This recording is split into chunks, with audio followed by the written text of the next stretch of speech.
नमस्कार दोस्तों, मैं हितेश शर्मा आप सभी का एडुकेटिव स्पेस में स्वागत करता हूं। आज की इस वीडियो में हम हिमाचल प्रदेश यूनिवर्सिटी द्वारा 2023 में जो है एमए ज्योग्राफी का जो एंट्रेंस एग्ज़ाम हुआ था उसके क्वेश्चन पेपर को जो है सॉल्व करेंगे। इस वीडियो में हम 1 से लेके 25 तक जो है क्वेश्चन सॉल्व करेंगे। टोटल हमारे पास जो है 100 क्वेश्चन जो है इसमें पूछे जाते हैं और इस एंट्रेंस एग्ज़ाम को करने के लिए आपके पास जो है 1.5 घंटे का जो है टाइम रहता है और साथ ही हर एक क्वेश्चन जो है हाफ मार्क जो है कैरी करता है, यानी एक जो क्वेश्चन है वो आधे नंबर का है रहता है और जो टोटल नंबर हमारे पास रहते हैं वो 50 नंबर का ये जो है एंट्रेंस टेस्ट रहता है और इसमें किसी भी प्रकार की नेगेटिव मार्किंग आपको जो है देखने को नहीं मिलती है। ये जो वीडियो रहेगी क्वेश्चन पेपर की, उसमें हम जो है 4 पार्ट में ये जो सीरीज़ है डिवाइड की गई है। हर एक पार्ट में जो है 25 क्वेश्चन जो है सॉल्व किए जाएंगे।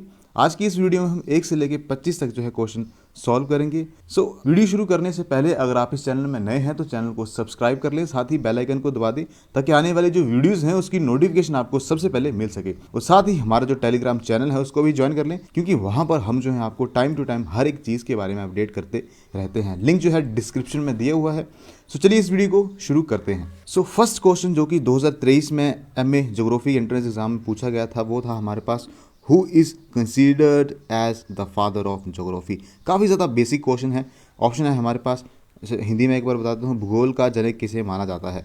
ऑप्शन है हमारे पास एरिस्टोटल, थेल्स, टॉलमी या तो एराटोस्थीनस। इसका जो करेक्ट आंसर है वो है हमारे पास ऑप्शन नंबर डी, एराटोस्थीनस। एक क्वेश्चन इससे और भी बन सकता है कि मॉडर्न ज्योग्राफी का जो है फादर किसे माना जाता है। उसका जो सही आंसर होगा वो होगा हमारे पास हम्बोल्ट। हम्बोल्ट को जो है मॉडर्न ज्योग्राफी का फादर माना जाता है। मूव ऑन करते हैं नेक्स्ट क्वेश्चन की ओर। अगला जो क्वेश्चन है वो है हमारे पास, dash represents the curve surface area of the whole world on a flat sheet of paper. कागज की सपाट शीट पर डैश पूरे विश्व के घुमावदार सतह के क्षेत्रों का प्रतिनिधित्व करता है। ऑप्शन है हमारे पास ग्लोब, मैप, स्केल या तो प्लेन। हिंदी में कहे तो ग्लोब, मानचित्र, पैमाना या तो योजना। जब ग्लोब को हम जो है फ्लैट शीट के ऊपर जो है रिप्रेजेंट करते हैं, यानी अर्थ जो है हमारे पास गोल है, तो उसको जब हम फ्लैट शीट के ऊपर जो है रिप्रेजेंट करते हैं तो उसको हम मैप की हेल्प से जो है रिप्रेजेंट किया जाता है। इसका जो सही आंसर होगा वो है हमारे पास ऑप्शन नंबर बी, मैप यानी मानचित्र। मूव ऑन करते हैं नेक्स्ट क्वेश्चन की ओर। और अगला जो क्वेश्चन हमसे पूछा गया था वो है, usually top of the map indicates dash direction. आमतौर पर मानचित्र का शीर्ष डैश दिशा को इंगित करता है। आपने जो है आप मैप देखा होगा, मैप के जो है हमारे पास इस डायरेक्शन में जो है एक सिंबल सा होता है ऐसे एरो करके, वो किस डायरेक्शन को जो है इंडिकेट करता है। तो इसका जो सही आंसर होगा वो है हमारे पास होगा नॉर्थ डायरेक्शन, यानी उत्तर की जो डायरेक्शन है उसको इंडिकेट करता है हमारे पास मैप में। मूव ऑन करते हैं नेक्स्ट क्वेश्चन की ओर। और अगला जो क्वेश्चन हमसे पूछा गया था वो है हमारे पास, the map drawn on a large scale and used by patwari engineers et cetera is called. Hindi में कहे तो पटवारी इंजीनियर इत्यादि द्वारा बड़े पैमाने पर उपयोग किया जाने वाला मानचित्र कहलाता है। ऑप्शन है हमारे पास thematic map, political map, cadastral map या तो टोपोग्राफिक मैप। हिंदी में कहे तो विषयगत मानचित्र, राजनीतिक मानचित्र, कैडेस्ट्रल मानचित्र या तो स्थलाकृतिक मानचित्र। इसका जो सही आंसर रहेगा वो है हमारे पास ऑप्शन रहेगा सी, कैडेस्ट्रल मैप, यानी कैडेस्ट्रल मानचित्र जो है पटवारी इंजीनियर द्वारा जो है लास्ट के लिए मैप रहता है, इसको जो है यूज़ किया जाता है पटवारी और इंजीनियर द्वारा। मूव ऑन करते हैं नेक्स्ट क्वेश्चन की ओर। और अगला जो क्वेश्चन हमसे पूछा गया था वो है, व्हाट इज सर्वेइंग। सर्वेक्षण क्या है। ऑप्शन है हमारे पास, surveying is used to find the elevation of given points with respect to given और एज्यूम्ड डेटम। नंबर बी है हमारे पास, surveying shows the relative position of the object on the surface of the earth. Number C है हमारे पास, surveying is to find the elevation of points having the same contour interval. Option D है हमारे पास all of the above. Hindi में कहे तो दिए गए या अनुमानित डेटा के संबंध में दिए गए बिंदुओं की ऊंचाई ज्ञात करने के लिए सर्वेक्षण का उपयोग किया जाता है। ऑप्शन बी है हमारे पास, सर्वेक्षण पृथ्वी की सतह पर बिंदुओं की सापेक्ष स्थिति दर्शाता है। ऑप्शन सी है हमारे पास, सर्वेक्षण एक समान समोच्च अंतराल वाले बिंदुओं की ऊंचाई का पता लगाता है। और ऑप्शन डी है हमारे पास उपयुक्त सभी।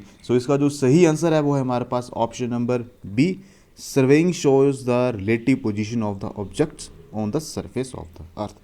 हिंदी में कहे तो सर्वेक्षण पृथ्वी की सतह पर बिंदुओं की सापेक्ष स्थिति दर्शाता है। मूव ऑन करते हैं नेक्स्ट क्वेश्चन की ओर। और अगला जो क्वेश्चन हमसे पूछा गया था वो है, which of the following is not a method of plane table surveying. Hindi में कहे तो निम्नलिखित में से कौन सी समतल पृष्ठ सर्वेक्षण की विधि नहीं है। ऑप्शन है हमारे पास ट्राइसेक्शन, इंटरसेक्शन, डिसेक्शन या तो रेडिएशन। हिंदी में कहे तो समत्रिभाजन, प्रतिच्छेदन, स्थिति निर्धारण या तो ऑप्शन जी है हमारे पास विकिरण। सो इसका जो सही आंसर रहेगा वो रहेगा हमारे पास ऑप्शन नंबर ए ट्राइसेक्शन यानी समत्रिभाजन। मूव ऑन करते हैं नेक्स्ट क्वेश्चन की ओर। और अगला जो क्वेश्चन हमसे पूछा गया था वो है two main cartographical method of enlargement and reduction of map are. Hindi में कहे तो मानचित्र को बड़ा करने और घटाने की दो प्रमुख मानचित्र विधियां क्या हैं। ऑप्शन है हमारे पास rectangle method and square method. Option B है हमारे पास method of similar triangle and rectangle method. Option C है हमारे पास square method and method of similar triangle या तो method of similar square and rhombus method. Hindi में कहे तो आयात विधि और वर्ग विधि। ऑप्शन बी है हमारे पास समान त्रिभुज की विधि और आयात विधि। ऑप्शन सी है हमारे पास वर्ग विधि और समान त्रिभुज की विधि। ऑप्शन डी है हमारे पास समान वर्ग की विधि और समचतुर्भुज विधि।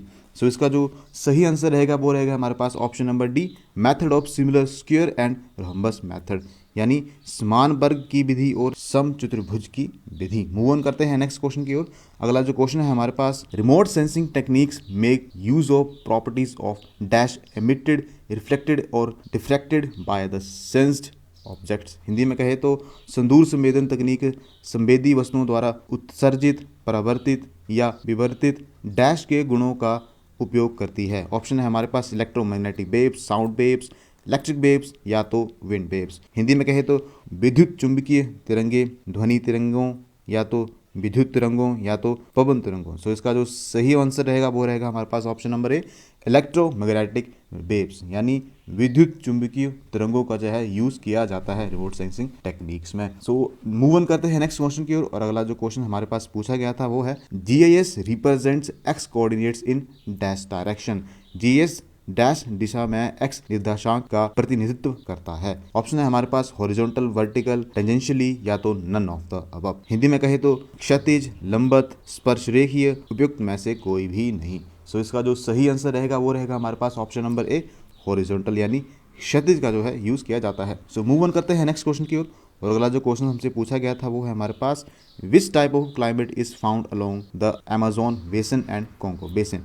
हिंदी में कहे तो अमेजोन बेसिन और कॉन्गो बेसिन के साथ किस प्रकार की जलवायु पाई जाती है। ऑप्शन है हमारे पास monsoon type of climate, tundra type of climate, equatorial type of climate या तो warm temperate western margin climate. Hindi में कहे तो मानसून प्रकार की जलवायु, टुंड्रा प्रकार की जलवायु, भूमध्य रेखीय प्रकार की जलवायु या तो गर्म समशीतोष्ण पश्चिमी सीमांत जलवायु। सो इसका जो सही आंसर रहेगा वो रहेगा हमारे पास। अगर आपको जो है इन क्वेश्चंस के जो है आंसर आ रहे हैं तो साथ ही वीडियो को पॉज करके जो है एक बार कमेंट सेक्शन में जरूर इसका जो है मेंशन करें। आप जो है वीडियो को पॉज करें, जो आपको आंसर आ रहा है उसको जो है कमेंट सेक्शन में जरूर लिखें ताकि आपको जो है पता चल सके या आपकी जो है कितनी तैयारी हो रखी है एचबीयू के एंट्रेंस एग्जाम के लिए। सो इसका जो सही आंसर रहेगा वो रहेगा हमारे पास option number C equatorial type of climate यानी भूमध्य रेखीय प्रकार की जलवायु। क्योंकि आपको पता ही होगा अमेजोन बेसिन और कॉन्गो जो बेसिन है वो हमारे पास भूमध्य रेखा के पास जो है पाए जाते हैं, तो इसका जो क्लाइमेट रहेगा वो भी इक्वेटोरियल टाइप ऑफ क्लाइमेट रहेगा। मूव ऑन करते हैं नेक्स्ट क्वेश्चन की ओर। और अगला जो क्वेश्चन हमसे पूछा गया था वो है the Sonoran desert is located in which country. Sonoran मरुस्थल किस देश में स्थित है। ऑप्शन है हमारे पास यूएसए, मंगोलिया, ऑस्ट्रेलिया या तो मोरक्को। सो इसका जो सही आंसर रहेगा वो रहेगा हमारे पास ऑप्शन नंबर ए यूएसए। आप जो है डेजर्ट के बारे में जो है जरूर प्रिपेयर करके जाइएगा अच्छे से। जो मेजर डेजर्ट है आपसे जो है ये क्वेश्चन पूछा जा सकता है। सो इस चीज़ को जो है जरूर ध्यान रखिएगा। मूव ऑन करते हैं नेक्स्ट क्वेश्चन की ओर। और अगला जो क्वेश्चन हमसे पूछा गया था वो है which of the following climate is characterized by winter rain. निम्नलिखित में से कौन सी जलवायु सर्दियों की वार्षिक बारिश की विशेषता है। ऑप्शन है हमारे पास टियागा क्लाइमेट, इक्वेटोरियल क्लाइमेट, सवाना और सुदान क्लाइमेट या तो मेडिटेरेनियन क्लाइमेट। हिंदी में कहे तो टैगा जलवायु, भूमध्य रेखीय जलवायु, सवाना या तो सुडान जलवायु या तो भूमध्य सागरीय जलवायु। सो इसका जो सही आंसर रहेगा वो रहेगा हमारे पास option number D Mediterranean climate यानी भूमध्य सागरीय जलवायु। मूव ऑन करते हैं नेक्स्ट क्वेश्चन की ओर। सो 18th क्वेश्चन है हमारे पास which of the following region is situated between 10 degree north and 10 degree south. निम्नलिखित में से कौन सा क्षेत्र 10 डिग्री उत्तर और 10 डिग्री दक्षिण के बीच में स्थित होता है। ऑप्शन है हमारे पास tundra region, taiga region, equatorial region या तो ट्रॉपिकल ग्रासलैंड्स। हिंदी में कहे तो टुंड्रा क्षेत्र, टैगा क्षेत्र, भूमध्य रेखीय क्षेत्र या तो उष्ण कटिबंधीय क्षेत्र। सो जो करेक्ट ऑप्शन है वो है हमारे पास इक्वेटोरियल रीजन यानी भूमध्य रेखीय क्षेत्र। सो अर्थ में हमारे पास जो है 0 डिग्री इक्वेटर लाइन के जो है हमारे पास 10 डिग्री नॉर्थ और 10 डिग्री साउथ के बीच का ये जो रीजन रहता है ये जो है इक्वेटोरियल जो है रीजन रहता है यानी भूमध्य रेखीय क्षेत्र रहता है। मूव ऑन करते हैं नेक्स्ट क्वेश्चन की ओर। अगला जो क्वेश्चन हमसे पूछा गया था वो है the dash mesopause is a region in which temperature increase with height. Dash मध्य सीमा एक ऐसा क्षेत्र है जिसमें ऊंचाई के साथ तापमान बढ़ता है। ऑप्शन है हमारे पास स्ट्रेटोस्फेयर, एक्सोस्फेयर, ट्रोपोस्फेयर या तो थर्मोस्फेयर। हिंदी में कहे तो समताप मंडल, बहिर्मंडल, क्षोभ मंडल या तो ताप मंडल। सो इसका जो सही आंसर रहेगा वो रहेगा हमारे पास ऑप्शन नंबर डी, थर्मोस्फेयर यानी ताप मंडल जो है इसका करेक्ट आंसर रहेगा, जिसमें जो है ऊंचाई के साथ जो है हमारे पास टेम्परेचर जो है बढ़ना शुरू हो जाता है। सो मूव ऑन करते हैं नेक्स्ट क्वेश्चन की ओर। और अगला जो क्वेश्चन हमसे पूछा गया था वो है The cold and dense downslope winds following from the mountain slope during night is known as। रात के समय पर्वतीय ढाल से बहने वाली ठंडी और घनी ढाल वाली पवन कहलाती है। ऑप्शन है हमारे पास एनाबैटिक विंड, कैटाबैटिक विंड, हैमर्टन या तो हामसिन। तो इसका जो सही आंसर रहेगा वो रहेगा हमारे पास ऑप्शन नंबर बी जो है हमारे पास इसका सही आंसर रहेगा यानी कैटाबैटिक विंड जो है नाइट के समय जो है हमारे पास, और ये जो है कोल्ड एंड डेंस स्लोप के साथ जो है नाइट के समय हमारे पास जो है माउंटेन स्लोप में जो है बहती है। सो मूव ऑन करते हैं नेक्स्ट क्वेश्चन की ओर। और अगला जो क्वेश्चन हमसे पूछा गया था वो है atmospheric pressure generated on the earth surface is due to. पृथ्वी की सतह पर उत्पन्न वायुमंडलीय दाब का कारण है। ऑप्शन है हमारे पास gravitational force of the earth, earth rotation, earth revolution या तो नन ऑफ दीज। हिंदी में कहें तो पृथ्वी का गुरुत्वाकर्षण बल, पृथ्वी का घूर्णन, पृथ्वी का परिक्रमण या तो इनमें से कोई भी नहीं। सो इसका जो सही आंसर रहेगा वो रहेगा हमारे पास option number A, gravitational force of the earth यानी पृथ्वी का गुरुत्वाकर्षण बल। मूव ऑन करते हैं नेक्स्ट क्वेश्चन की ओर। और अगला जो क्वेश्चन हमसे पूछा गया था वो है what is the correct sequence of atmospheric layer from bottom to top. नीचे से ऊपर की ओर वायुमंडलीय परतों का सही क्रम क्या है। सो ऑप्शन जो हैं हमारे पास सारे के सारे दिए हुए हैं, हमने जो है इसमें अरेंज करना है टॉप से लेके बॉटम की ओर जो है क्या एटमॉस्फेरिक लेयर का जो है सीक्वेंस रहता है। सो सबसे पहले जो है हमारे पास आती है वो ट्रोपोस्फेयर आती है, ठीक है। उसके बाद हमारे पास जो है स्ट्रेटोस्फेयर आती है, उसके बाद हमारे पास जो है मेसोस्फेयर आती है एंड देन हमारे पास जो है थर्मोस्फेयर आती है। सो ये जो करेक्ट सीक्वेंस इसमें बताया गया है वो इस हमारे पास बी ऑप्शन में जो करेक्ट है। थर्मोस्फेयर, ट्रोपोस्फेयर जो है हमारे पास सबसे पहले आती है, स्ट्रेटोस्फेयर उसके बाद में आती है, मेसोस्फेयर उसके बाद में आती है और देन लास्ट में थर्मोस्फेयर आती है। सो हिंदी में कहे तो क्षोभ मंडल, समताप मंडल, मध्य मंडल और ताप मंडल, ये जो है इसका करेक्ट सीक्वेंस रहेगा। मूव ऑन करते हैं नेक्स्ट क्वेश्चन की ओर। और अगला जो क्वेश्चन हमसे पूछा गया था वो है which of the following is a local wind of USA. निम्नलिखित में से कौन सी यूएसए की स्थानीय पवन है। ये भी जो है काफ़ी इंपॉर्टेंट क्वेश्चन रहता है, आपसे जो है लोकल विंड के बारे में जो है पूछा जा सकता है। डिफरेंट रीजन में जो है हर एक रीजन में जो है एक डिफरेंट नाम की जो है लोकल विंड जो है बहती है। बहुत सी जो है ऐसी वर्ल्ड में बहुत सारी जो है लोकल विंड जो है आपको देखने को मिलेंगी। सो ये भी क्वेश्चन जो है काफ़ी ज़्यादा इंपॉर्टेंट रहता है। ये जो भी लोकल विंड्स रहेंगी आप जो है उनको अच्छे से प्रिपेयर करके ज़रूर जाइएगा। सो यहाँ पर हमारे पास जो ऑप्शन दिए गए हैं वो हैं फोहेन, चिनूक, हर्मटन या तो मिस्टल। सो इसका जो सही आंसर रहेगा वो रहेगा हमारे पास option number B, chinook. Move on करते हैं नेक्स्ट क्वेश्चन की ओर। और अगला जो क्वेश्चन हमसे पूछा गया था वो है which of the following combination of factors should be the ideal condition for temperature inversion. तापमान युक्त क्रमण के लिए निम्न कारकों में से संयोजन की आदर्श स्थिति होनी चाहिए। ऑप्शन है हमारे पास long winter nights, cloudy sky या तो स्टिल एयर।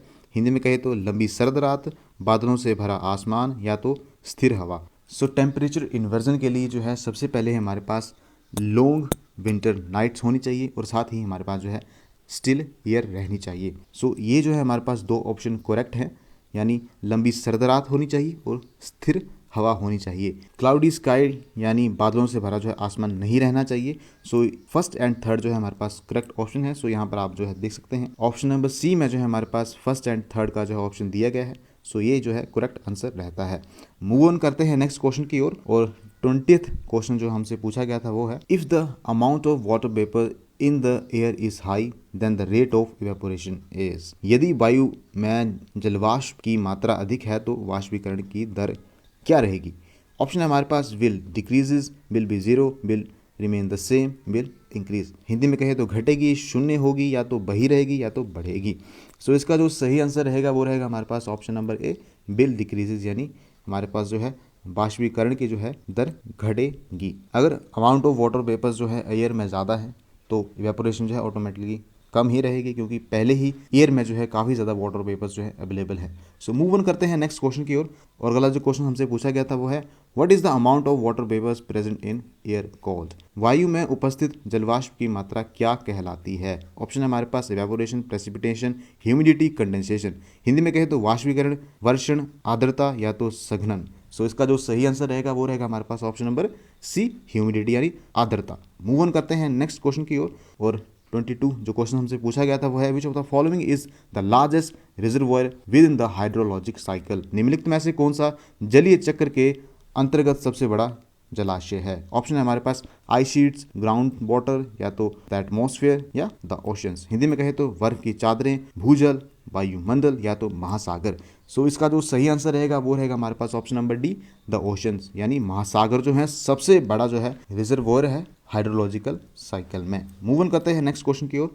और अगला जो क्वेश्चन हमसे पूछा गया था वह है what is it called when a sample of air reaches saturation point of temperature। Hindi में कहे तो जब वायु का नमूना तापमान के संतृप्ति बिंदु पर पहुंच जाता है तो उसे क्या कहा जाता है। ऑप्शन है हमारे पास इवेपोरेशन, ड्यू, द एटमॉस्फेयर, या तो एब्सोल्यूट ह्यूमिडिटी। हिंदी में कहे तो वाष्पीकरण, ओस, वायुमंडल, निरपेक्ष आर्द्रता। इसका जो करेक्ट आंसर रहेगा वो रहेगा हमारे पास ऑप्शन नंबर बी, ड्यू। ये जो है आगे पॉइंट भी होगा। सो ड्यू पॉइंट जो है वो इंडिकेट करता है हमारे पास जो है कि एयर जो है फुली जो है सैचुरेटेड हो चुकी है। मूव ऑन करते हैं नेक्स्ट क्वेश्चन की ओर। और अगला जो क्वेश्चन हमसे पूछा गया था वो है which of the following clouds is an indicative of clear and dry weather. Hindi में कहे तो निम्नलिखित में से कौन सा बादल साफ और शुष्क मौसम का सूचक है। ऑप्शन है हमारे पास ऑल्टोस्ट्रेटस, निम्बस, सिरस, या तो निम्बो कोमुलस। हिंदी में कहे तो मेघ स्तरीय, वर्षा मेघ, प्रक्षाभ मेघ, या तो निम्बो कोमुलस। तो इसका जो सही आंसर रहेगा वो रहेगा हमारे पास ऑप्शन नंबर सी, सिरस क्लाउड्स, यानी प्रक्षाभ मेघ जो है करेक्ट आंसर इसका जो है रहेगा। मूव ऑन करते हैं आज की वीडियो के नेक्स्ट और लास्ट क्वेश्चन की ओर। सो लास्ट क्वेश्चन है हमारे पास कन्वेक्शनल रेनफॉल अकर इन। संवहन वर्षा होती है। ऑप्शन है हमारे पास इक्वेटोरियल रीजन में, टेम्परेट रीजन में, ट्रॉपिकल रीजन में, या तो पोलर रीजन में। हिंदी में कहे तो भूमध्य रेखीय क्षेत्र में, शीतोष्ण क्षेत्र में, उष्णकटिबंधीय क्षेत्र में, या तो ध्रुवीय क्षेत्र में। सो इसका जो सही आंसर रहेगा वो रहेगा हमारे पास option number A, equatorial region में, यानी भूमध्य रेखीय क्षेत्र में जो है आपको कन्वेक्शनल रेनफॉल जो है देखने को मिलेगी। सो ये जो है हमारे पास आज की वीडियो का लास्ट क्वेश्चन था। सो इसी के साथ जो है हमारे 1 से लेके 25 तक जो है क्वेश्चन सॉल्व हमने कर लिए हैं। आई होप आपको जो है सारे के सारे क्वेश्चन जो हैं अच्छे से समझ आए होंगे। और आपका कोई भी क्वेरी रहती है तो आप जो है कमेंट सेक्शन में पूछ सकते हैं। और अगर आपने अभी तक हमारा जो है चैनल सब्सक्राइब नहीं किया है तो उसको सब्सक्राइब जरूर करें, साथ ही बेल आइकन को दबा दें और हमारा जो टेलीग्राम चैनल है उसको ज्वाइन कर लें। लिंक जो है आपको डिस्क्रिप्शन में मिल जाएगा सबसे पहले ही। सो मिलेंगे आपसे अगली वीडियो में नेक्स्ट 25 क्वेश्चन के साथ। सो आई होप आपको जो है वीडियो इन्फॉर्मेटिव लगी होगी। सो वीडियो अगर इन्फॉर्मेटिव लगी है तो वीडियो को लाइक ज़रूर करिएगा, साथ ही अपने दोस्तों के साथ जो है शेयर करना ना भूलें। और मिलेंगे आपसे अगली वीडियो में, तब तक के लिए bye bye and take care.